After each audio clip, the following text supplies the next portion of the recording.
je n'ai jamais dit à personne que je gagnais un demi-million par mois. Et ce n'est pas par honte ou par fausse modestie, c'est parce que j'ai vu à quel point l'argent transforme les gens. Hier tu es une personne, aujourd'hui tu deviens un portefeuille. C'est plus facile de vivre sans explication.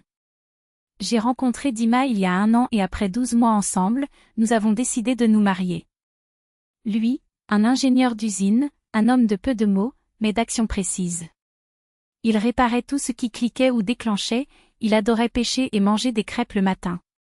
Nous avons loué un petit appartement à la périphérie, planté du romarin à la fenêtre et conquis le chat du voisin avec des pelmenis faits maison. Pendant qu'il travaillait, j'écrivais du code, livrais des projets et gardais secret les zéros de mon contrat. Pour lui, j'avais un bon travail et c'était tout. Je n'avais besoin de rien d'autre. Jusqu'au jour où il annonce, il est temps de rencontrer ma famille. Ma mère, mon père, ma sœur. Ils sont calmes, seule Léna a la langue acérée. Sourire. Une langue pointue ne m'a pas fait peur. En fait, j'avais déjà un plan non pas par méchanceté, mais par curiosité. Je voulais voir comment il me traiterait sans l'argent. Pas de maquillage, une vieille veste, des baskets usées et un sac de marché. Ne faites pas semblant d'être stupide, cachez simplement ce qui pourrait éclipser. Dima n'a pas posé de questions. Il discutait rarement de mes décisions.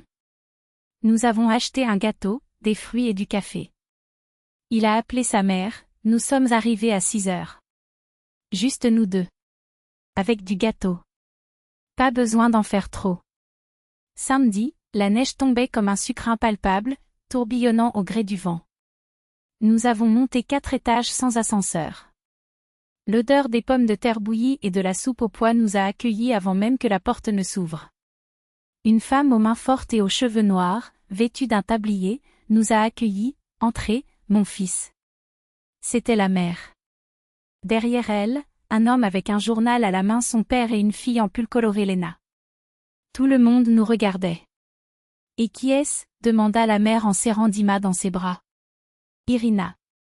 Entrez. J'ai enlevé ma veste. Léna regarda mes baskets, mon sac, ma queue de cheval serrée. Il sourit ironiquement. Pas de talons, hein ? Salut, Léna, répondis-je sans broncher. Dans la cuisine, la bouilloire sifflait.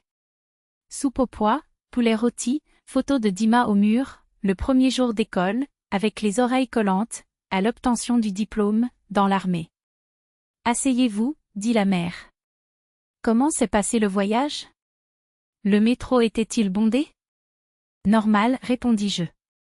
Nous habitons à proximité. Le père baissa le journal. Où travaillez-vous ? Promoteur. Ah, ceux qui regardent leur portable toute la journée. Léna rit. Tant que tu sais bouger. Maman a servi de la salade. Léna, aide à mettre la table. Elle roula des yeux mais obéit. Les 30 premières minutes ont été paisibles. Jusqu'à ce que Léna commence, d'une voix douce et de regards indirects, Ira, tu es de la ville ou de la campagne ? De la ville, répondis-je. Mais ma grand-mère avait une maison à la campagne. Nous y passions les étés, à récolter des pommes de terre, à cueillir des fruits. Léna sourit. Vous pouvez voir à votre tenue que c'est simple. Sa mère la grondait des yeux. Léna, ne sois pas impolie. Ce n'est pas impoli, c'est vrai, a-t-elle répondu. Le père plia le journal. Et tes parents, que font-ils ? Ma mère est infirmière, mon père est à la retraite, il était mécanicien de tour. Compris, dit le père comme s'il fermait une porte. Dima m'a serré la main sous la table. Redonnez avec force. C'était mon jeu, je pouvais le gérer. Léna, ça suffit, dit-il. Ira est incroyable, intelligente et bonne. Pas besoin de juger. Nous apprenons tout juste à nous connaître, a-t-elle expliqué. Nous devons savoir qui rejoint la famille. Entrez, puis entrez, acquiesça la mère. La vie de personne ne nous appartient pas. Mais c'est aussi notre vie, dit le père. Et nous ne nous soucions pas seulement de savoir avec qui il vit, mais aussi de savoir comment il vit. Ce n'était pas de la méchanceté, c'était une conviction. Dans son esprit, une bonne épouse était modeste, reconnaissante, et, de préférence, sans beaucoup d'argent. De cette façon, il se sentirait supérieur.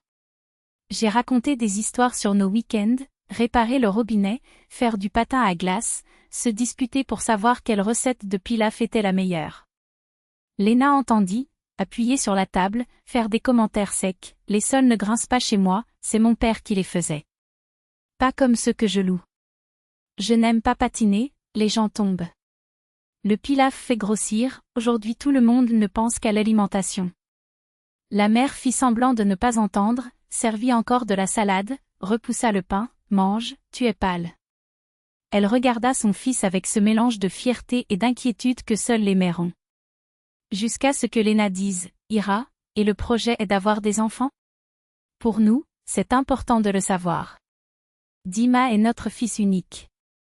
Nous ne parions pas sur la retraite, nous parions sur la famille. Il faut calculer. Et toi, Léna, tu es déjà mariée? J'ai demandé. Elle renifla. Je suis encore en train de choisir. Je ne veux pas de n'importe qui. Aujourd'hui, les hommes ne courent que pour l'argent. En cela, nous sommes égaux, répondis-je. Je veux aussi une personne, pas un compte bancaire. Et je pense l'avoir trouvé. La mère sourit mais serra le poing.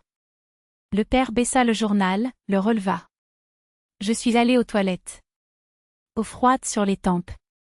Dans le miroir, j'ai vu mon reflet, queue de cheval, baskets usées, simple pull.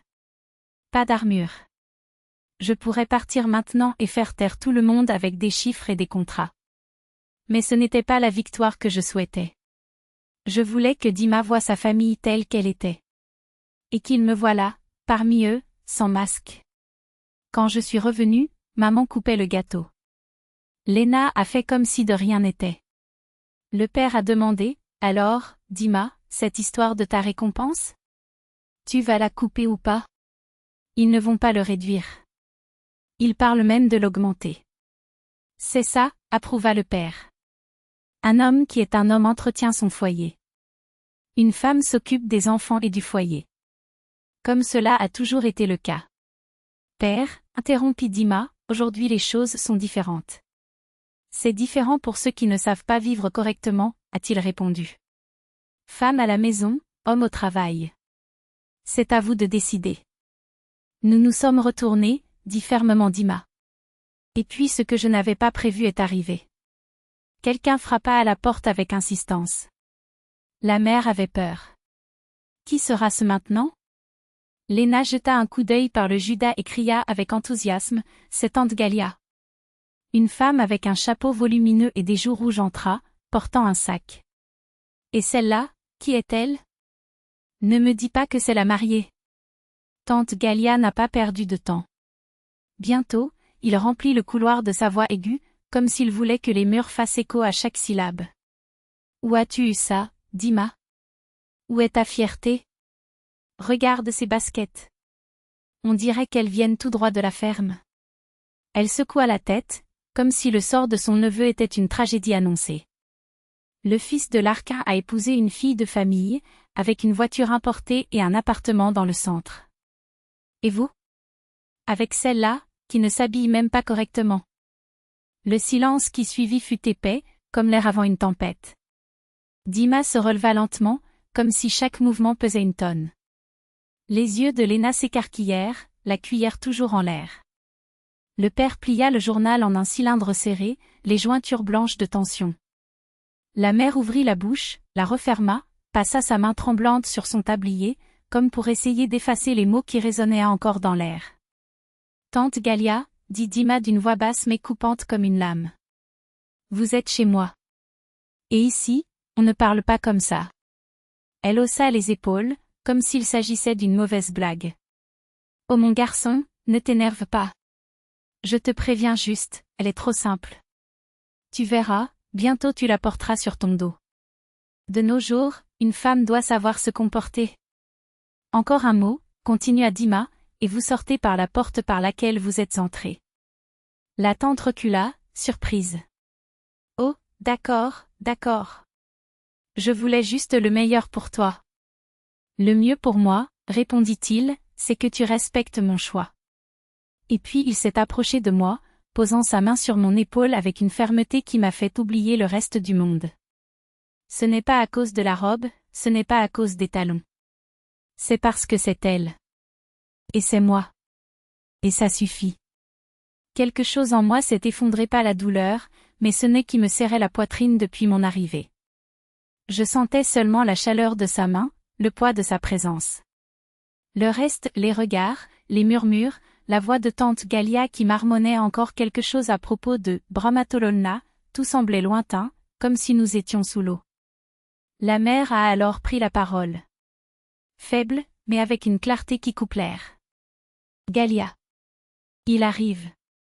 Elle se tourna vers sa sœur avec un regard qui ne laissait aucune place à la réplique. Irina fait désormais partie de cette famille. Et ce n'est pas vous qui déciderez de sa valeur. La tante renifla, leva les mains en l'air et partit en claquant la porte en jurant quelque chose dans sa barbe. Le bruit du cliquetis de la serrure résonna comme un dernier point. La mère s'assit lourdement sur le banc, les épaules voûtées. Dima. Commença-t-elle, la voix tremblante. Pardonnez-nous. Nous ne voulions pas faire de mal. J'ai juste... Elle me regarda, et dans ses yeux il n'y avait aucune méchanceté, juste une véritable impuissance. J'ai passé toute ma vie dans les files d'attente des épiceries, dans des hôpitaux bondés. Là-bas, on apprend à juger les gens sur leur peau. Mais la peau ne montre pas toujours tout. Je l'ai regardée. Pas avec colère, mais avec une compréhension qui faisait presque autant mal que le rejet. Je comprends, dit-il. Parfois, je juge aussi les gens sur leurs premières pensées. Mais nous pouvons réessayer. Le père se leva, posa le journal sur la table d'un geste lent. Ma fille, dit-il, et pour la première fois, son ton n'était pas celui d'un défi, mais celui d'une curiosité méfiante. Si mon fils t'a choisi, je ne serai pas assez stupide pour le remettre en question. J'ai toujours cru que la place d'une femme était au travail et à la maison, avec chaque chose à sa place. Mais... Il hésita, comme si les mots coûtaient plus cher qu'ils ne le devraient. Est-ce que vous vous souciez du service? De la fille? De la maison? Je vais le faire, répondis-je sans détour. Je n'aime pas beaucoup en parler. Je préfère le faire. Il hocha sèchement la tête. C'était aussi proche que possible d'un « ok ». Léna se mordit la lèvre, ses yeux passant entre nous comme si elle cherchait toujours un défaut dans l'image.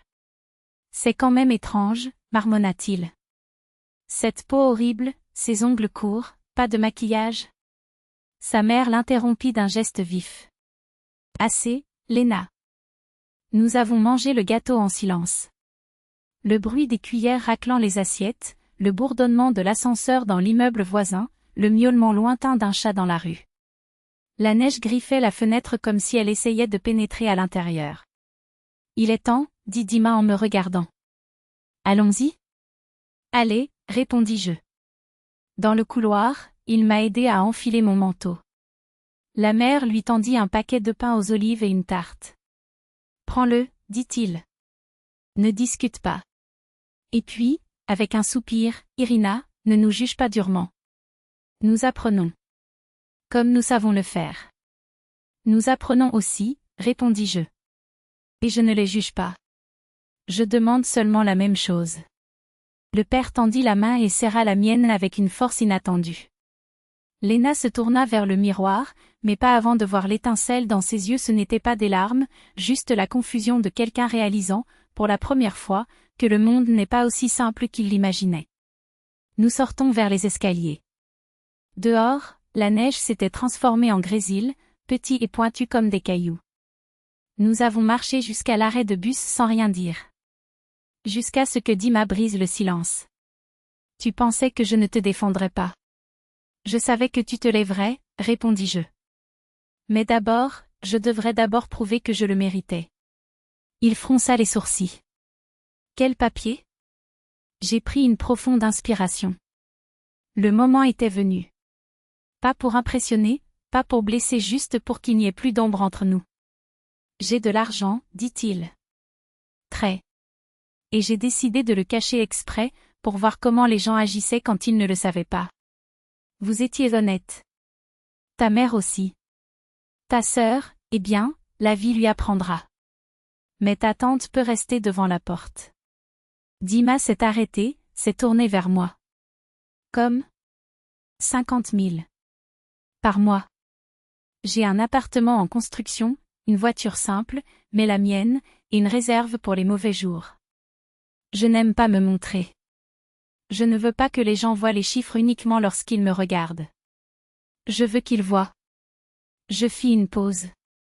Pour qu'ils te voient. Et moi. Et un chat mangeant des pelmenis sur le canapé. Il resta silencieux pendant une longue seconde. Puis, un lent sourire s'étala sur son visage. Alors faisons comme ça, proposa-t-il. Nous n'allons pas vivre de votre argent. Pas le mien. Vivons selon nos règles. Nous nous asseyons, calculons le coût d'être nous, et chacun apporte sa part. Pas de héros, pas d'humiliation. Et lors de notre mariage, personne ne parlera de qui soutient qui. Seulement en nous. J'ai avalé difficilement. Je veux ça, ai-je accepté. Et ta famille, continua-t-il. Vous décidez si vous devez compter les nombres. Mais ils sauront que vous n'êtes pas la simple fille en basket. Tu es la femme que j'ai choisie. Point. Une semaine plus tard, nous sommes retournés chez eux. Cette fois, je ne portais ni basket ni talons.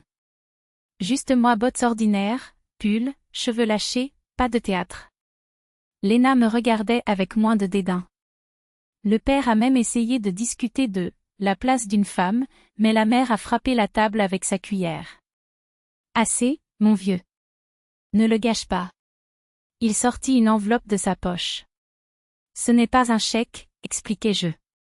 Même pas un contrat. C'est une liste de ce sur quoi Dima et moi sommes déjà convenus. Comment nous répartissons les dépenses, comment nous économisons, comment nous planifions. Pour qu'il n'y ait pas de fausses attentes. Alors vous savez, nous avons de l'ordre. Le père prit le journal, ajusta ses lunettes et commença à lire. La mère acquiesça silencieusement. Léna fronça le nez. Est-ce un plan? C'est la vie, répondis-je. Une vie à laquelle les deux participent. Sans qui commande, ni qui doit. Je ne serai pas arrogant à l'idée de gagner plus. Je ne serai pas non plus le patient serviteur de la maison. Je fais partie de cette famille maintenant. Je sais travailler, je sais aimer, je sais respecter les limites. J'espère que vous le savez aussi. La mère soupira. Nous apprenons, ma fille. Juste, ne nous coupe pas la parole tout de suite. Dites-nous si nous faisons une erreur. Léna ouvrit la bouche, mais se retint. C'était sa première concession. Tante Galia ne s'est jamais présentée, même si Léna répondait parfois à ses appels par « Tout va bien, sans toi ». Nous nous sommes mariés dans un petit restaurant du parc, sans faste, sans maître de cérémonie. Les amis riaient, les parents pleuraient, les voisins apportaient leur propre nourriture. Je portais une robe simple. Dima, un costume qui lui va comme une seconde peau, sincère, sans prétention. Sa mère m'a tiré près de la fenêtre, à voix basse.